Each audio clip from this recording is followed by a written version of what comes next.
여러분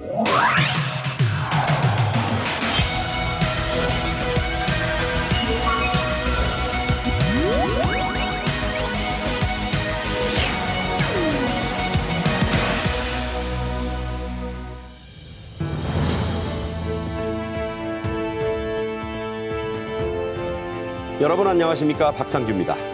이 방송은 유튜브 KTV 뉴스에서도 실시간으로 보실 수 있습니다. 6.25 혈맹이라던 중국과 북한 사이에 북풍 한설이 몰아치고 있습니다. 중국이 김정은에게 가는 소위 1호 물품까지 압수하자 북한은 중국을 숙적이라 부르며 냉대하고 나섰습니다. 자연이 임신된 5 쌍둥이가 국내 최초로 태어났습니다. 윤석열 대통령은 쌍둥이 엄마인 저출생 수석을 보내 축하했고 정부와 지자체는 1억 7천만 원 이상을 지원할 방침입니다. 윤 대통령이 영화 무도실무관을 참모들과 청년들에게 적극 추천했습니다. 중범죄자들을 24시간 밀착 감시하는 전자감독관들의 세계를 집중 분석해드리겠습니다. 먼저 고영환 통일부 국립통일교육원장 모시고 말씀 나누겠습니다. 안녕하세요. 안녕하십니까. 네. 윤 대통령은 24일 대통령실에서 주재한 국무회의에서 최근 논란이 일고 있는 통일 대신에 두 국가 주장에 대해 발언했습니다. 직접 들어보겠습니다. 북한이 핵 공격도 불사하겠다며 적대적 두 국가론을 주장하는 상황에서 평화적 두 국가론이 과연 가능이나 한 얘기입니까? 통일을 포기하면 남북의 갈등과 대립은 더 첨예해지고 한반도의 안보 위험도 더 커집니다. 정부는 공허한 말과 수사가 아닌 강력한 힘과 원칙에 의한 진정한 평화를 구축할 것입니다. 네, 윤 대통령의 이 언급은 과거 통일지상주의자를 자처했던 한 야권 인사가 먼저 얘기를 꺼냈고 통일하지 말자 그랬죠. 이에 전직 통일부 장관 2명이 호응하면서 이게 이제 논란이 커졌어요. 자, 김정은의 한반도 두 국가론에 힘을 실은 건데, 자, 고 원장님은 어떻게 보셨습니까? 사실 적대적 두 국가론을 김정은이 내놓았고 지난해 말과 올해 초에 그리고 지금 최근에 사회 일각에서 이제 두 국가론이 어떠냐 그렇게 잠시 통일을 접어두고 훈수세에 맡기자 이런 논리들을 하는데 제가 무슨 말씀 하나 드리고 싶은가 하면 제가 최근에 북한에서 넘어온 친구들을 몇 명을 만났는데 네. 이 두 국가론 북한에서 어떻게 생각하냐 그 말 질문을 하니까 이런 이야기들 합니다. 평생을 60평생 70평생을 조국 통일을 위해서 일해왔는데 통일을 갑자기 하지 않는다니 주민들, 당 간부들, 특히 통전부 간부들이 멘붕에 빠졌다. 멘붕이다. 이건 도대체 우리 인생 50년, 60년, 70년 우리 인생은 다 뭐가 되는 거냐. 예를 들어서 그랬다고 하더라고요. 외교부에서도 예를 들어서 제가 휴가를 가겠습니다. 그러면 조국 통일도 못했는데 무슨 휴가를 가느냐. 이런 분위기였는데 통일을 갑자기 하지 않는다니 이건 우리가 이제까지 뭐 때문에 이렇게 고생을 하면서 여기까지 온 거야. 이게 지금 북한에서 나오는 그런 반응들이거든요. 이런 반응하고 거의 비슷한 반응들이 지금 여기서도 나오고 있는 건데 이거는 좀 어쨌든 우리가 좀 자세히 살펴봐야 할 그런 문제가 아닌가 싶습니다. 우리나라에서도 문제지만 지금 말씀하신 대로 실제로 북에서 나오신 분들도 내가 조국 통일 위해 입만 열면 조국 통일 외치는 그런 체제에서 한평생 살았는데 네. 갑자기 지도자가 통일하지 말자니 네. 남측에서도 또 호응이 있으니 네. 조국 통일은 어디로 갔느냐 이런 얘기네요. 그렇죠. 그러니까 조국 통일이라는 예를 들어서 전철역에서 통일이라는 것까지 빼가지고 여기 이름이 그냥 역이에요. 그러니까 술집인데 네. 그냥 술이 빠지고 집이 된 거예요. 집이 된 거죠. 네. 그러니까 북한 사람들도 이렇게 지금 황당해하고 있는 이거를 한국 쪽에서 사회 일각에서 그걸 받아들인다는 것이 참으로 이상한 일이 아닐 수 없습니다. 네. 앞서 들으신 대로 윤석열 대통령도 국무회의에서 매우 상세하게 이 부분에 대한 것을 우려했습니다. 통일 정책에 대한 정부 입장을 다시 한번 확고하게 밝혔는데 교육원장으로서 예. 통일교육원장으로서요. 예. 어떤 입장을 갖고 계세요? 사실 이제까지 우리 사회 일각에서 주장했던 것이 자주 평화 통일 아닙니까? 그런데 그렇죠. 우리 지금 정부의 입장은 자유 평화 통일입니다. 그러니까 우리가 원하는 통일은 뭐 윤 대통령께서 8.15 통일 독트린이나 3.1절 기념사에서도 이야기를 하셨는데 기본적으로 뭐냐면 어떤 키워드들이 들어가는가 하면 자유, 풍요, 인권, 그다음에 평화, 통일 이런 것들이 들어간 것이 8.15 통일 독트린이거든요. 네네. 그러니까 뭐 지금 자주 통일이라는 건 사실은 거기에 어떤 북한의 어떤 핵심이 숨어 있었어요. 미군 철수라든가 이런 것들 다 있었는데 우리 통일은 어떠냐 하면 자유를 확장을 해서 북한 사람들도 우리 자유 통일을 원하고 있으니 북한 사람들한테도 희망을 주고 그리고 국제적 연대도 강화하고 그래서 우리 통일 역량도 기르고 뭐 그런 측면에서 또 한 가지 꼭 말씀드리고 싶은 건 뭐냐면 94년도에 민족 통일 공동체 방안 나오지 않았습니까? 1994년. 94년도. 그게 1단계가 남북 화해 협력 단계인데 아직 남북 화해 협력 단계도 못 왔어요. 30년이 지났는데. 30년이 지난 지금. 네. 그러면 화해 협력이 이루어지지 않으면 통일 방안을 계속해서 묵혀둘 거냐. 그러니까 현실이 많이 변했고 네. 북한이 북핵하고 고도화하고 뭐 미사일 만들고 그리고 뭐 러시아 우크라이나 전쟁이 일어나고 뭐 미중 뭐 어떤 전략적 충돌이 일어나고 이런 상황에서 우리라도 통일을 할 수 있는 준비를 해 나가자. 아하. 그게 이제 기본적인 통일 방안이 아닌가 싶습니다. 네. 자, 계속해서 북중 관계 부는 찬바람 얘기를 좀 하겠습니다. 중국과 북한 관계가 전 같지 않고 아주 심각합니다. 우리 외교관들도 참석한 베이징의 중국 건군절 행사라는 게 있는데 여기에 북한 무관들이 모두 불참했어요. 그게 이제 북한 무관들도 불참을 했고 사실은 여러 가지 이상하다고 보이는 증거들이 뭐 있는가 하면 올해 10월 6일이 북중 수교 75주년이 되는 큰 행사가 있는 날입니다. 꺾어지는 해네요. 꺾어지는 해고. 네. 그리고 북한이 올해 초만 해도 올해를 북중 우위해로 만들고 친선의해로 만들고 여러 가지 행사들을 하자. 근데 아직 행사가 하나도 진행되지 않는 데다가 예. 올해 9월 9일에 시진핑 주석이 김정은 위원장한테 축전을 보냈습니다. 공화국 창건 70 축하한다. 늘 보내던 거잖아요. 늘 보내는 건데 김정은이 여기에 대해서 회신을 했는데 답신을 했는데 여기에 북중 우호나 북중 우호 수교에 대한 75주년에 대한 언급이 다 빠졌습니다. 협력도 없고 동맹도 없고. 협력도 없고 동맹도 없고. 그러니까 요 건군절 행사에 중국 무관들도 그러니까 북한 무관들도 참여를 안 했고 구구절 행사 북한에서 건국절이죠. 네. 소위 건국절에 중국 대사가 휴가를 갔다고 가면서 대리 대사가 참여했어요. 있을 수 없는 일이죠. 그렇죠. 그런 모든 것들이 보면 북중 관계가 이상하긴 하다. 그런데 그것이 어느 정도로 이상한가 이거는 조금 좀 논란의 여지가 있는데 좀 기억을 되살려 보면 2017년 북한이 막 연이어 핵실험을 할 때 그렇죠. 북한 노동신문이 논평을 냅니다. 중국 레드라인 넘지 말라. 아하.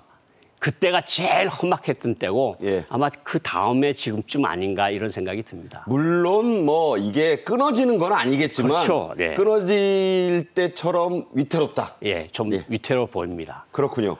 또 중요한 징표가 있어요. 홍콩의 성도일보. 자, 이게 옛날 홍콩이 아니고 중국의 사실상 입장을 대변하는 유력 신문입니다. 이 신문이 김정은의 중국 비난 발언, 또 사망한 덩샤오핑과 장쩌민이 김일성, 김정일을 맹비난한 내용을 자세히 보도했습니다. 자, 이것도 전에 없던 일이죠.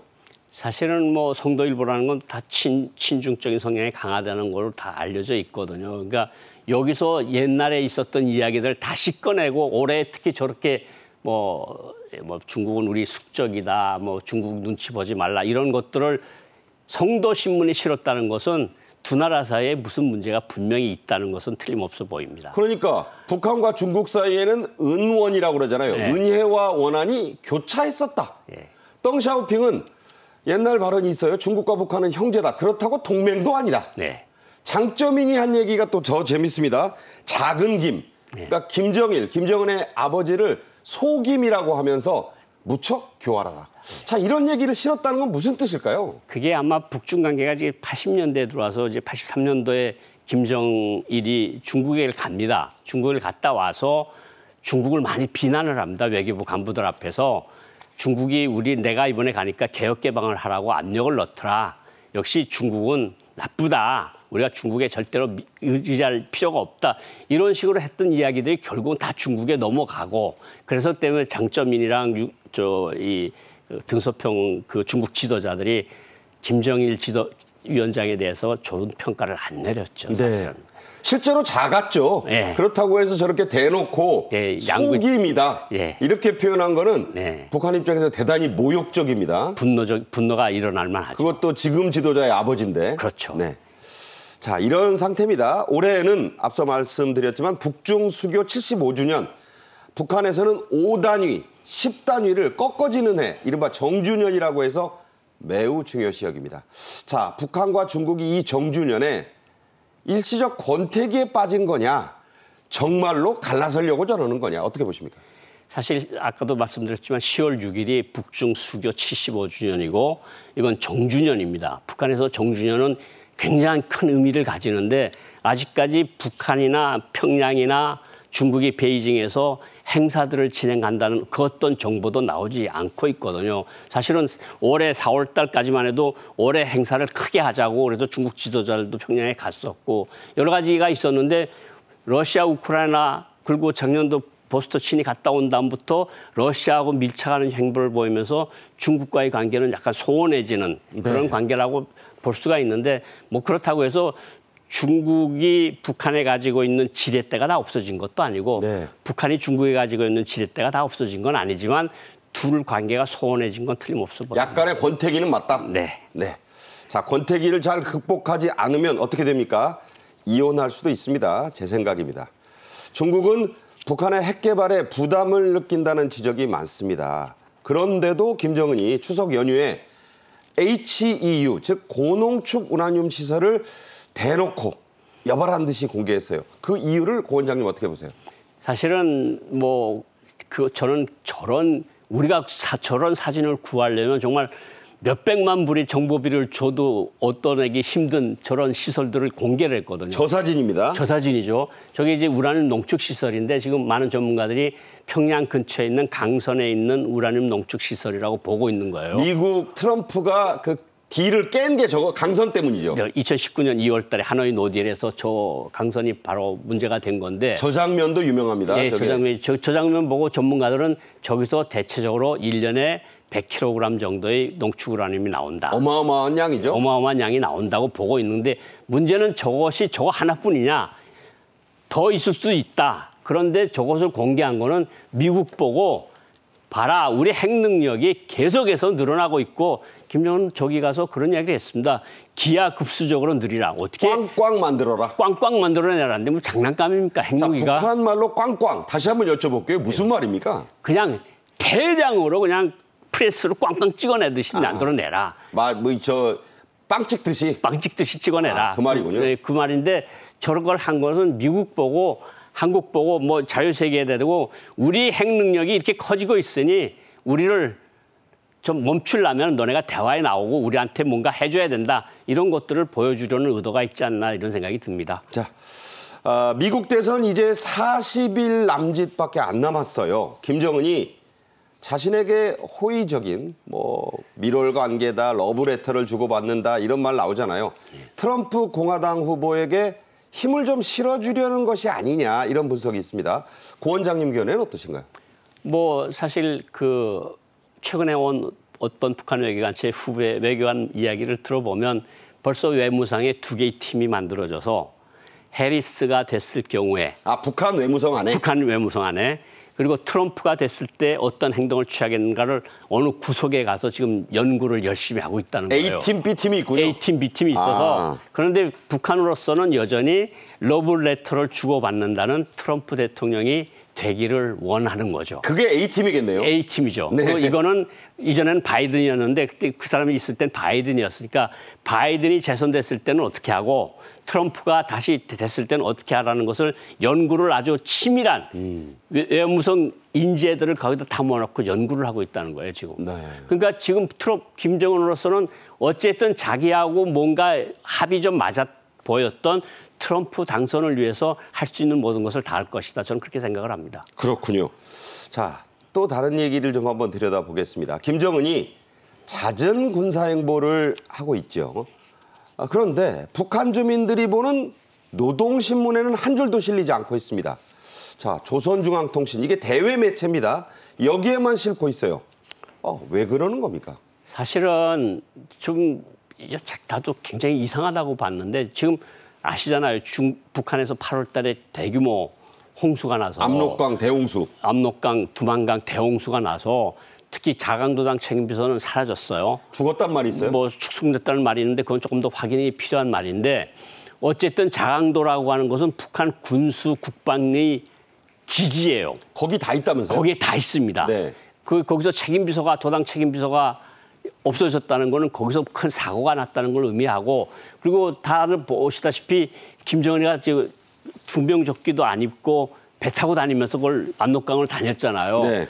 그만큼 김정은이가 7차례를 홍수 현장을 가봤는데 그만큼 다급하게 현장을 찾는다는 것은 북한 민심이 그만큼 쉽지가 않으니 내가 최선을 다하고 있고 저 지금 사진에도 잠깐 나왔는데 김정은이가 진짜 이것도 구명조끼도 안 입고 고무보트 타고 다녀요. 네. 막 나무가지 헤치면서 다니는 걸 일부러 보여준 것 같은데 저건 내가 그래도 그만큼 애를 쓰고 있다. 그것은 또 반대로 무슨 말인가 하면 주민들의 민심이 심상치 않다. 이것을 가라앉히기 위해서는 뭔가를 해야 되겠다고 해서 저런 장면들을 연출하는 게 아니냐 이런 생각이 듭니다. 네. 최근 탈북한 리일규, 북한식 발음으로 한 번만 하겠습니다. 이일규죠, 원래. 전 북한 참사는 북한 주민들의 체제에 대한 기대, 충성심 같은 것이 사라진 지는 오래라고 했습니다. 김정은의 통일지우기, 그렇게도 이제 해석할 수 있는 이런 행보를 정작 북한 주민들은 어떻게 보고 있다고 보십니까? 그러니까 저도 이제 새로운 사람들 계속 만나고 있는데 저도 뭐 교육을 하는 사람으로서 좀 더 알아야 교육을 잘할 거 아니겠습니까? 네. 그래서 물어보고 만나고 그러는데 이건 진짜 북한 사람들한테 큰 폭탄을 던진 거나 마찬가지다. 자, 저 역의 이름이 있건데 통일역에서 역만 남기고 빠졌다는 거죠? 그렇죠. 그러니까 여기에 가서 만나자 그러면 자, 저기 보십시오. 역이에요, 역. 역. 서울역인데 서울이 없는 겁니다. 서울이 없는 거죠. 네. 그러니까 그 역에서 만나자 그러면 어느 역 하고 물어볼 거 아닙니까? 저게 그러니까 통일역이었다는 거예요. 예, 통일역. 통일자를 지워버린 거죠. 그리고 김정은 이야기가 통일이라는 말 쓰지 말라고 조총련에까지 다 지시를 내렸어요. 네. 그러니까 통일이라는 말이 갑자기 사라지니까 아까도 얘기했지만 북한 사람들로서는 머리에 망치를 맞은 것 같은 그런 기분이라고 지금 말을 할 수 있습니다. 네, 머리를 망치로 맞았다. 그런 표현 쓰시니까 딱 와닿네요, 저는. 네. 네, 김정은의 통일지우기에는 북한 주민들 사이에 퍼져 있는 이 한류가 주 원인이 됐다는 분석이 많습니다. 원장님도 그렇게 생각하세요? 사실은 지금 한류가 그러니까 밤에는 한류고 낮에는 주체 문화고 그런 말들을 하고 있거든요. 낮에는 주체, 밤에는 한류. 한류. 네. 그래서 밤에 이렇게 깜깜해지기만 하면 이제 한국 드라마를 본다는 건데 이게 그러니까 쌀값의 거의 10배라는 거예요. USB 하나가. 아이고. 그러니까 그만큼 외부 세계에 대한 호기심, 특히 한국에 대한 호기심이 그렇게 늘어나고 있다. 그런데 사실은 북한으로서는 그런 것 같습니다. 한류가 너무 깊이 들어오니까 북한이 이제 최근 연간에 뭐 반동사상 배격법, 청년 애국사상 교양법, 평양 문화보호법 만들어서 오빠야 자기야도 멋쓰게 한다는 거 아니에요, 지금 말을. 반동이라면서요? 반동이고 그런 말을 쓰면. 쌤도 안 되고. 예. 그리고 뭐 세요, 여보세요 이런 말 쓰지 마. 여보십시오 이렇게 말해야지. 여보세요도 잡혀갑니까? 여보세요라도 잡아가는 거고. 세요 하면 저는, 안녕하세요도 안 되고. 저는 한 100번쯤 잡혀갔겠네요. 네. 그렇게 할 정도로 한류가 들어가니까 아마 그런 것 같습니다. 한국하고 대화를 하고 교류를 해서 얻는 물질적 이득보다 그 사람들이 머릿속에 들어가는 정신적인 것이 체제에 더 위험하니 이걸 아예 끊어버리는 것이 낫겠다 이런 판단을 한 것이 아니냐 이런 생각이 듭니다. 자, 북한에서 재밌는 얘기가 또 들려왔어요. 최근에는 이른바 탈북 트렌드 그렇게 표현할 수 있는 게 있다면 이게 많이 바뀌었다고 합니다. 과거에는 부모가 아이들을 데리고 탈북했죠. 그런데 이제는 자식들이 먼저 부모 보고 탈북하자. 안 가시면 나 혼자라도 가가시오. 이런다면서요. 이일규 참사 이야기인데 평양에 좀 들어가자. 우리 소환정보가 왔다. 그럼 아버지 어머니 가시라요. 나는 여기 남아서 좋은 대학 다니겠습니다. 나는 그냥 외국에 남겠다. 외국에 남겠습니다. 부모 인연 끊자. 나는 학원에 대한민국에 가겠습니다. 그래서 애들이 끌고 오는 경우가 적지 않다는 거예요. 애들이 끌고 온다. 애들이 끌고 오고 또 어떤 애는 혼자서 왔는데 아버지 어머니는 단과 수령에 충실하라 그러고 나는 서울에 가서 공부할 거예요. 아. 그러면서 온다고 작년도에 대한민국에 온 탈북자 중에서 한 40, 50%가 MZ세대입니다. 아. 그러니까 탈북 트렌드가 지금 바뀌고 있다. 그게 무섭네요. 네네. 김정은으로서는. 그렇죠. 지금 자라나서 자기가 가치 혁명을 소위 해야 될 세대가 지금 사상이 변질되고 있으니까 그것이 힘든 거죠. 네. 이 한류의 유입으로 북한 주민들이 흔들리자 김정은은 힘으로, 즉 공개 처형 같은 방식으로 공포 정치를 강화하고 있습니다. 북한 노동당 중앙위원회 회의 모습 잠깐 보고 얘기하시죠. 네, 지금 노동당 중앙위원회 8기 제17차 정치국 회의 모습인데, 자, 일어서서 저렇게 있습니다. 발언자만이 아니라 다른 사람들까지도 좀 일어서서 있어요. 그 2.19 참사 이야기가 네. 자, 원래 저렇게 서서 듣는 건 아니라고 합니다. 자, 김정은의 심기를 거스르지 않으려고 그런다. 이 소문 맞습니까? 맞습니다. 그러니까 조금이라도 그러니까 그 심기에 거슬리는 행동이나 발언을 할까봐 노심초사를 하고 있다는 거예요. 떨고 있다. 떨고 있다. 예, 그렇게 말씀드릴 수 있습니다. 자동 기립한다는 얘기.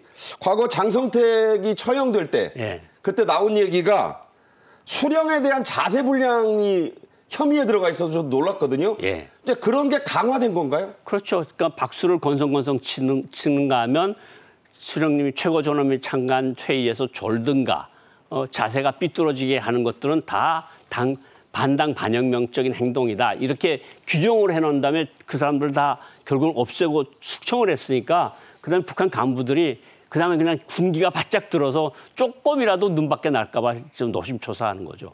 예. 네. 자, 이제 좀 정리를 좀 하겠습니다. 윤석열 대통령이 8.15 통일 독트린을 발표한 지 한 달 이상이 지났습니다. 자, 통일부, 특히 통일 교육 정책에는 어떻게 반영이 되고 있습니까? 사실 3대 비전, 3대 전략, 7대 과업이 나왔는데 사실 7대 과업 제일 첫 번째가 통일교육을 강화한다는 말이 들어가 있는데 그걸 네. 지금 제가 책임지고 있어서 많이 사실 어깨가 무거운데 저기서 지금 나오는 것처럼 자유 가치관과 역량을 배양을 하고 북한 주민들한테 자유통일에 대한 어떤 열망을 촉진시키고 국제연대를 강화한다는 것이 기본적인 메인이고 그다음에 이제 7대 과제라는 게 나오는데 7대 과제는 여러 가지가 있습니다. 7대 과제는 예를 들어서 뭐 통일 교육을 강화한다든가 아니면 북한 주민들에 대한 정보 접근권을 강화한다든가 그다음에 무슨 남북 관계를 정상화하기 위해서 대화 협의체를 만든다든가 7가지 과제가 쭉 나와 있습니다. 네. 거의 지금 나와 있는데 저는 통일 교육에서 가장 중요한 게 뭐냐면 지금 우리 젊은 세대에서 통일은 해야 무슨 필요가 있느냐는 생각들이 많이 늘어나는 건 사실이거든요. 그거 있죠. 좀. 예, 그래서 통일이라는 주제를 너무 무겁게 받아들이지 않게 그러니까 통일의 어쨌든 미래상을 보여주는 그런 교육을 좀 강화해야 되겠다. 그러니까 뭐 가상현실이든 증강현실이든 확장현실이든 이런 것들을 해서 통일된 한반도가 대륙으로 뻗어나가는 그래서 뭔가 내가 어떤 일들을 저기서 할 수 있겠구나.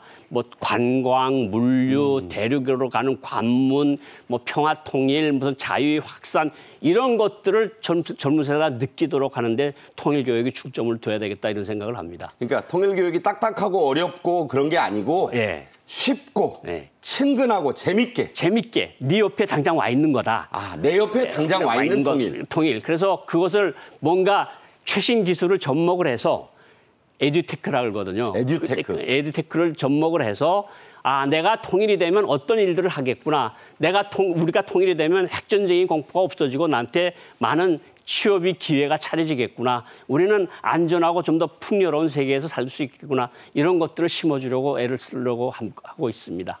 다음에 원장님 모실 때는 잘 되고 있다는 성과 얘기를 좀 들었으면 좋겠습니다. 네. 기대하겠습니다. 잘 들었습니다. 감사합니다. 네. 우리나라에서는 처음으로 자연 임신된 5쌍둥이가 태어났습니다. 인구 절벽 시대에 희망의 빛을 던지는 큰 경사가 아닐 수 없죠. 윤 대통령은 저출생 수석을 보내 선물과 축하 인사를 전했고 정부와 지자체의 지원도 잇따랐습니다. 먼저 영상으로 보겠습니다.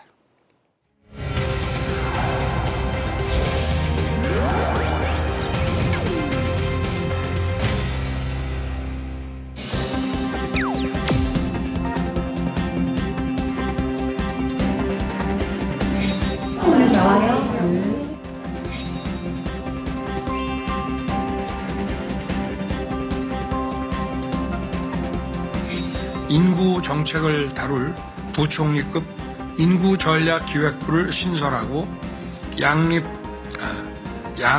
주거의 3대 핵심 분야에 역량을 집중할 계획입니다.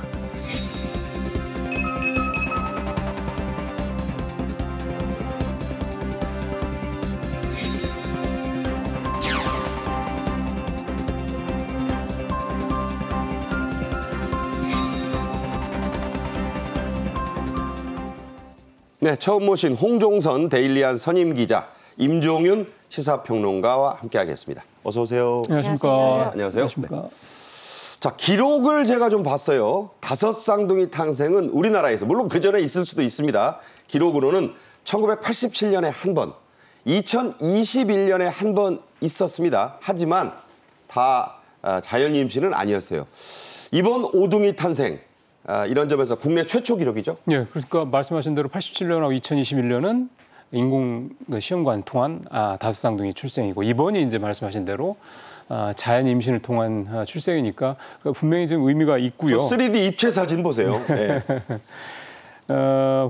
이 부부가 이제 30대 부부인데 캠퍼스 커플이었다고 그럽니다. 그래서 네. 분이었고, 남편은 이제 지금 이제 고등학교 선생님이시고, 부인은 이제 교육, 행정직 공무원으로 일을 하시는 남아 분이고요. 3명, 여아 2명이 네. 한태에서 나온 거예요. 그렇죠. 그렇게 해서 이번에 5쌍둥이인데 말씀하신 대로 이제 남아가 3명이고 여아가 2명 이렇게 했는데, 결혼하고 난 다음에 이제 산부인과를 찾아서 이제 출산 준비를 하고 있는 과정에서 다낭성 난소증후군이라는 이제 진단을 받고 이제 조치를 좀 취하는 과정에서요, 정확한 배란을 유도하는 이 치료를 시작을 했는데, 치료하자마자 바로 임신을 했고, 글쎄요. 그게 이제 이번에 태어난 이 5쌍둥이였다라고 합니다. 네.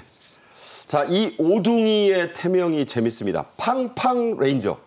자, 왜 이런 이름을 붙였을까요? 처음에는 원래 팡팡이라고 태명을 졌다 그래요. 네. 그런데 이제 조금 시기가 지나고 자세히 보니까 이 5 태아가 있잖아요. 깜짝 그러다 놀랐겠어요? 보니까 네. 그런데 이제 일본 이제 어린이 프로그램 중에 이 도시를 위협하는 괴수를 처단하는, 그런 소탕하는 5명의 영웅들이 있어요. 이 청년 파워레인저. 영웅들이 있는데, 네, 네. 그 5명 파워레인저에 따서 팡팡이에다가 파워레인저를 합해서 팡팡 레인저라고 이렇게 이름을 붙였다고 그래요. 재밌네요, 팡팡 레인저. 네, 그만큼 씩씩하고 용감하게 또 건강하게 태어나서 좋은 일 하기를 바라는 마음을 담았다고 보여지는데요. 이 사실 양가 부모님들께서 굉장히 걱정이 많으셨다 그래요. 과연 이 5아이가 끝까지 잘 자랄 수 있을까? 산모가 또 산모한테 위험하진 않을까? 그런데 사실 또 일부분들은 이렇게 이번에는 자연 임신이지만 인공수정을 통해서 했을 때 이 만약에 조금 이 배란이 많이 이제 수정란이 되면 조금 이제 제거를 하고 그런 일이 있죠. 그렇기도 하죠. 그러나 이 가족들의 선택은 아니다. 이 5생명을 다 지키자였고, 그렇게 해서 이제 잘 키워갔던 겁니다. 그런데 보통 이제 우리가 40주 돼야 아기를 낳거든요. 네. 10달, 만 9개월은 돼야 되는데, 그래서 원래 출산 예정일이 오는 12월이었다 그래요. 어허. 그런데 5아이가 들어있어서 그런지 굉장히 일찍부터 만삭이 된 거죠. 굉장히 배도 불렀고, 또 이 엄마한테 이 이제 고혈압성 전자간증이란 진단이 나와서 이거는 12월까지 미루면 안 되겠다 해서 27주에 지난 20일에 이제 이걸 제왕절개를 통해서 분만을 하게 됐습니다. 네. 여러분, 이 제왕절개란 말의 유래 잘 아시죠? 시저가 이 제왕절개로 태어났다고 해서 시저리언 오퍼레이션이라고도 합니다. 오둥이 출산 소식을 들은 윤석열 대통령은 쌍둥이 워킹맘인 유혜미 저출생수석을 직접 보내서 축하했고, 그때 편지 또 옷 선물을 했다고요? 그렇습니다. 먼저 이제 SNS를 통해서도 이미 축하의 글을 올리셨었는데 이번에 이제 이 저출산 대응 수석을 보내면서 그 손에 축하 편지 또 5아이다 보니까 이 5색 옷을 함께 보낸 겁니다. 그리고 자연산 미역도 함께 보냈다 그래요. 저 오른쪽이 미역 같네요. 네, 이 미역은 이제 산모의 어떤 빠른 회복을 바라는 것이겠고요. 이 아이가 5명이다 보니까 또 굉장히 아이들 선명한 색깔 이런 예쁜 형형색색의 5가지 옷을 보내서 축하를 했습니다. 그리고 또 이제 이 힘든 일을 함께 해낸 또 의료진에게도 대통령이 감사 인사를 전했습니다. 유혜미 저출생수석은 교수이면서요. 실제로 본인이 쌍둥맘입니다. 네. 5쌍둥이 부모는 임신을 확인한 뒤에 매일 그것도 2주간 내리 울었다고 해요. 왜 울었습니까? 앞에서 홍 기자님도 잠깐 언급을 하셨는데 놀라기도 얼마나 놀랐겠습니까? 그리고 엄청난 뭐 책임감, 그다음에 뭐 이런 부분에다가 무게감, 그다음에 만감이 교차했을 거라 생각이 좀 듭니다. 오둥이 확인을 한 게 한 올 4월 그러니까 아기 가진 지 한 5, 6주 차 됐을 때라고 하는데요. 처음에 봤을 때는 아기집에 3개, 뭐 4개까지 보여가지고 뭐 쌍둥이구나 했는데 이게 이제 5개까지 보이니까 상당히 좀 놀라셨을 놀란 거예요. 예. 근데 이제 앞서 이제 홍 기자 말씀대로 이제 보통 이제 그런 식의 여러 가지 조치들이 취할 수도 있는데 이분들은 우리 5아이를 다 주신 거에 대해서 감사를 하고 다 키우겠다 이제 이런 마음을 먹고 그래서 제일 먼저 했던 게 그러면 이 5아이를 건강하게 이제 출산을 할 수 있는 이제 병원 이걸 찾는 게 가장 중요했다고 그랬는데 아시다시피 이제 계속 전공의 파업 때문에 의료계 이런 여러 가지 상황들이 좀 녹록치 않았죠. 그러다 보니까 이게 여러 아이를 태어나게 하는 분만을 좀 잘해줄 수 있는 그런 전문의를 찾았고 마침 당시 서울대병원에 있다가 이대 목동병원으로 옮긴 그 다태아 분만 권위자 전종관 교수라는 분이 계신다고 합니다. 그래서 이대 목동병원을 찾아서 이 전 교수님을 만나서 이제 진료를 받기 시작했고 또 이제 분만을 할 때는 또 이대 목동병원에 신생아 중환자실이 없다고 그러네요. 그래서 또 이게 있는 서울 성모병원으로 가서 이제 분만을 하게 됐다라고 부모들이 얘기를 합니다. 네, 우리나라의 이 5쌍둥이는 아닙니다만 4쌍둥이가 태어나서 기사가 크게 났던 적이 있습니다. 바로 47년 전이네요. 국내 첫 일란성 4쌍둥이가 태어나 화제가 됐습니다. 사군자를 뜻하는 매난국죽 다 일자가 하나씩 붙습니다. 일매, 일란, 일국, 일죽자매인데 막내가 자이툰 부대원이었네요. 그렇죠. 막내 일죽 씨가 이제 자이툰 부대원에 자원해서 파견됐던 39명의 여자 군인 중에 한 명이었는데요. 사실 1977년 저도 이때 초등학생이어서 기억이 생생한데 막내가 저렇게 자이툰 중사였습니다. 네네. 이게 70만 분의 1의 확률이라고 그래요. 어마어마하네요. 말하자면 뭐 일란성, 사란성이 아니라 한 수정란 안에 아기가 4명이 있었던 거잖아요. 근데 그 아기들이 다 잘 태어났고 당시에 또 나중에 아이들이 커갈 때마다 명절이면 아이들이 놀고 있는 놀이터에 가서도 이렇게 잘 자라고 있습니다. 종종 이렇게 국민들께 안심시켜드리고 확인시켜드렸던 그런 기억도 있는데요. 사실 내 아이가 자라자니 우유도 많이 먹고 애기였을 때도 죽을 하루에 24그릇 말하자면 6끼를 먹는 거죠. 어마어마하네요. 네, 그리고 쌀도 한 달에 4말 들었다고 그래요. 그런데 다행히 이런 보건원이라든가 탄광업체, 화장품 기업도 도와서 이 아이들 전 국민의 관심 속에서 잘 자랐고 말씀하신 대로 이 막내가 이렇게 말하자면 평화를 일구는 그 자이툰 부대로 파견됐던 그 군인이 됐고 다른 이 자매들도 유치원 교사가 되기도 하고 회사원이 되기도 하고 지방노동청의 공무원이 되기도 하고 모두가 다 잘 자랐습니다. 지금은 50을 바라보는 엄마들이 되셨겠죠. 네. 자, 이번에 태어난 5쌍둥이 가정은 중앙정부와 지자체로부터 1억 7천만 원이 넘는 뭐 이것저것 합치니까 거의 2억 원에 가까운 지원을 받는다고요? 예, 그렇습니다. 그러니까 정부부터 먼저 말씀을 드리면 첫 만남 이용권이라고 그래서 이제 신생아 가정 이제 지원해주는 그런 바우처 프로그램이라고 보통 얘기를 하죠. 이게 있고요. 이게 1,400만 원이고 그다음에 임신 출산 의료비 지원으로 500만 원이 나오고요. 그다음에 사실 이게 이제 금액으로는 환산이 지금 당장은 안 됩니다만 신생아 수에 맞춰서 산모하고 신생아들의 건강을 관리해주는 관리사가 파견이 된다고 합니다. 이거는 뭐 비용으로 따져도 굉장히 큰 비용이 들어갈 수 있는 건데 이런 지원이 또 있고 또 신생아 집중치료실에서 태어나고 3살까지 신생아들의 건강 관리를 지속적으로 해준다. 이 부분도 역시 비용으로 따지면 꽤 큰 돈이 들어갈 수 있는 부분이기도 합니다. 그러니까 정부도 주고 경기도도 주고 동부천도 줘요. 예, 여기에 이제 부모급여 있죠, 아동수당도 있고요. 그다음에 이제 앞서 말씀드린 이런 정부의 이런 바우처 프로그램 같은 게 지자체도 있습니다. 동두천시, 해당 지자체가 동두천시인데 여기서 산후조리비 100만 원, 출산장려금 1,500만 원, 또 경기도에서도 산후조리비를 250만 원을 각각 지불하는데 이 지방 같은 경우는 이 동두천 사랑카드 같은 경우 이런 식으로 지급이 된다고 그럽니다. 여기에 뭐 국가 장학금도 나중에 지원이 되고 또 학자금 같은 경우는 대출이자도 면제도 한다고 그러니까 말씀하신 대로 대략 뭐 2조 원에 가까운 그런 어떤 지원이 되는 건데 사실은 그 지원 이상의 이 국가적인 경사죠. 5명이나 태어났다는 거니까. 그럼요. 네. 이게 큰 경사입니다. 아프리카 속담 하나 인용해드리죠. 아이 하나를 키우는데 온 마을이 든다. 온 국가가 반기는 그런 오둥이 탄생입니다. 여기서 오둥이 출산을 축하하러 간 유해미 저출생 수석이 임명될 때 정진석 대통령 비서실장이 했던 인사브리핑 다시 한번 들어보겠습니다. 저출생 극복을 위한 컨트롤 타워로서 대통령실에 저출생 대응 수석실을 신설하기로 했습니다. 오늘 대통령께서는 첫 수석으로 유해미 한양대학교 경제금융대학 교수를 임명하였습니다. 신임 수석 개인적으로는 초등학생 쌍둥이를 키우는 워킹맘으로 육아와 일의 병행에 따른 현실적인 고충도 누구보다 잘 이해하고 있습니다. 네, 올해 끝이 98일 남았습니다. 아이를 많이 낳을수록 연말정산 세액공제가 해마다 커지죠?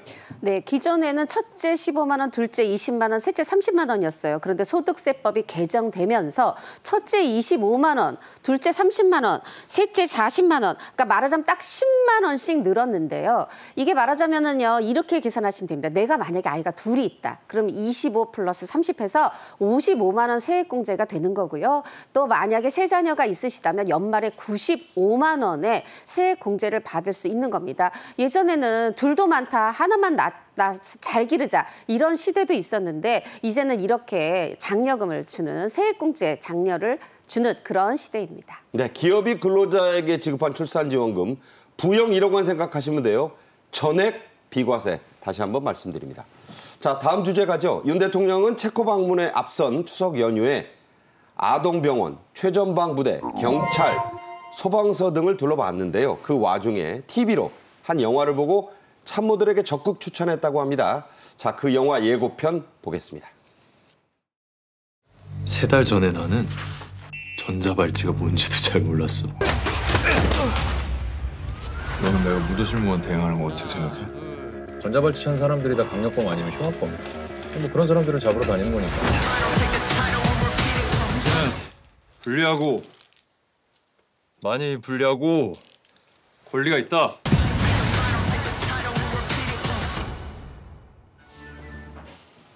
저도요, 생소한 제목, 또 좋아하는 배우들, 그리고 넷플릭스 1위를 달린다는 기사에 이끌려서 이 영화를 봤습니다. 무도실무관, 어떤 직업인가요?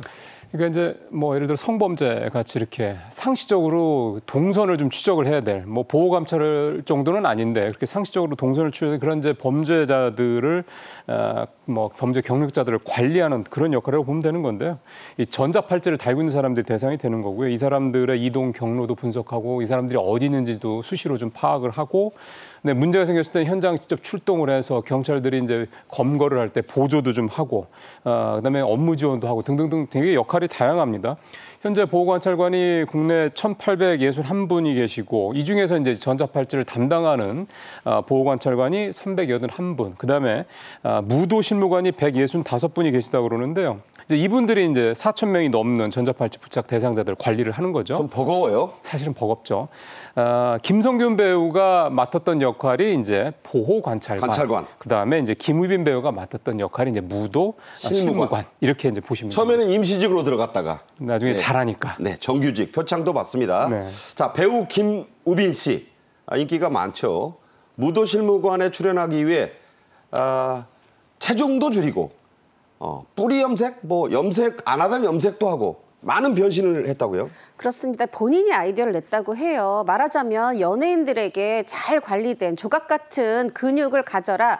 그건 또 오히려 만들 수 있죠. 그런데 무도실무관을 생각했을 때 그런 잘 짜인 조각 몸매가 조각 근육이 아니라 실생활 속에서 다져진 정말 벌크업이라고 그러죠. 몸집 자체를 불려야 되겠다. 그런 생각이 들어서 8kg을 증량했고요. 그리고 나중에 이제 무도관이 됐을 때는 무도실무관이 됐을 때는 아니지만 처음에 아빠의 그 치킨집에서 배달 일을 해요. 네. 이름도 정도, 바른 길 이 정도인데 본인은 재미있고 스릴 있는 일만 좋아해요. 그래서 친구들하고 게임하고 배달하고 이럴 때 뭔가 조금 그런 재밌는 걸 좋아하는 친구처럼 보여야 되겠다 해서 금발로 탈색하는 것을 자청해서 했다고 합니다. 네, 자 영화 무도실무관의 순위 최상위권입니다. 네티즌 평점도 매우 높더군요. 주인공 김우빈 씨의 소감도 참 인상적이죠. 그렇습니다. 뭐 내가 연기력을 보여줄 수 있을 것 같았다. 뭐 캐릭터가 멋있어 보였다. 이런 얘기가 아니라 이 무도실무관이라는 직업을 사람들에게 알리고 싶었다.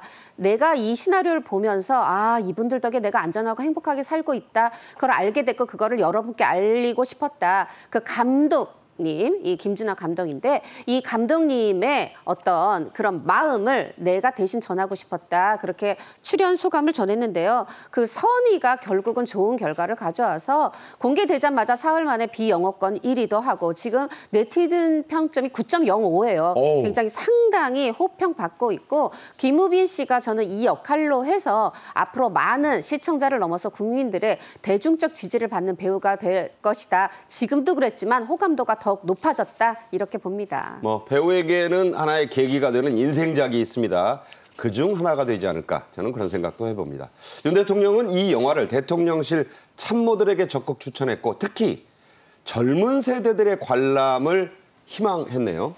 그러니까 이 김우빈 배우가 맡았던 무도실무관도 그렇고 또 그다음에 김성균 배우가 맡았던 보호관찰관도 그렇고 사실은 우리가 잘 모르는 직업이죠. 그리고 아마 뭐 급여라든가 이런 부분들이 대단히 또 이렇게 좋지도 않을 겁니다. 근데 하는 일은 굉장히 위험하고 험하죠. 그리고 시민들을 보호하기 위해서 어떻게 보면 자신의 뭐 목숨이나 신체의 어떤 그런 부분까지 희생을 할 수밖에 없는 그런 역할을 하는 건데 그리고 대통령도 이제 이 부분에 이 역할에 대해서 굉장히 좀 희생 정신이라든가 어떤 공헌하는 거 이런 부분에 대해서 굉장히 좀 감동을 받았다 이런 생각이 좀 드는 거고요. 결국 이제 젊은 세대들이 이런 영화를 보면서 이렇게 사회에서 눈에 띄지 않지만 화려하지는 않지만 세상을 위해서 세상의 어떤 밝음을 위해서 굉장히 이렇게 헌신하고 희생하는 사람들 이런 정신들을 좀 배웠으면 좋겠다 이런 뜻에서 대통령이 이제 그렇게 말씀을 하신 것으로 생각이 좀 되네요. 네, 자, 이 보호관찰관과 무도실무관을 합쳐서 전자감독관리인력이라고 합니다. 예산을 매년 늘리고는 있지만 OECD 기준에 비하면 좀 미흡하죠? 예, 사실은 이제 스웨덴이라든가 호주 같은 나라들이 담당하는 인원이 한 5명에서 8명 정도 된다고 합니다. 우리는 따지고 보면 한 17명 정도 되기 때문에요. 사실 우리가 2배, 심지어는 3배 정도 되는 거죠. 그러니까 예산도 당연히 적을 수밖에 없는 거고요. 그러다 보니까 사실은 이분들이 좀 열악한 여건에서 이런 희생적인 역할을 하고 있다라고 볼 수밖에 없는 거고 결국은 예전에 법무부에서 준비했던 대로 1인당 관리 대상자 10명 정도까지 대폭 줄이면서 또 예산도 좀 더 확보돼서 확실하게 좀 안전관리를 해서 이런 범죄 관리자들이 더 이상 그 추가적인 범죄를 하지 않도록 좀 막아야 되는 부분이 필요하다는 생각이 좀 듭니다. 네. 스웨덴, 호주 얘기를 하지만 홍 기자님, 우리 스스로도 시민들의 의식도 좀 달라져야 되겠죠? 시민들의 의식이 달라져야 되는데 저는 그런 부분에 있어서 이런 드라마의 역할도 크다고 생각이 들고요. 네. 그래서 대통령께서 이 참모뿐 아니라 청년들도 이 드라마를 많이 봤으면 좋겠다 이렇게 얘기를 했어요. 그러니까 사실 드라마 말미에 보면은 지진희 씨가 연기한 대통령이 이 이정도에게 표창을 주면서 생명을 구해줘서 정말 잘했다 이렇게 격려를 하잖아요. 일상 속 영웅. 그렇죠. 일상 속 영웅. 근데 사실 우리 모두가 일상 속 영웅이 될 수 있는 거죠. 그러한 차원에서 저는 이런 드라마, 선한 의지의 드라마들이 나오는 것이 굉장히 반갑습니다. 네. 자, 임종윤 평론가, 홍종선 기자 모시고 말씀 나눴습니다. 잘 들었습니다. 수고하셨습니다. 고맙습니다. 수고하셨습니다. 네. 처서 매직도 안 통하던 가을 폭염이 추분 매직에는 맥을 못 추고 있습니다. 요즘 배추가 금추라고 하는데 조금 기다리시면 가격이 안정된다고 합니다. 기다림의 미학 생각하시며 오늘 마무리도 잘 하셨으면 좋겠습니다. 고맙습니다.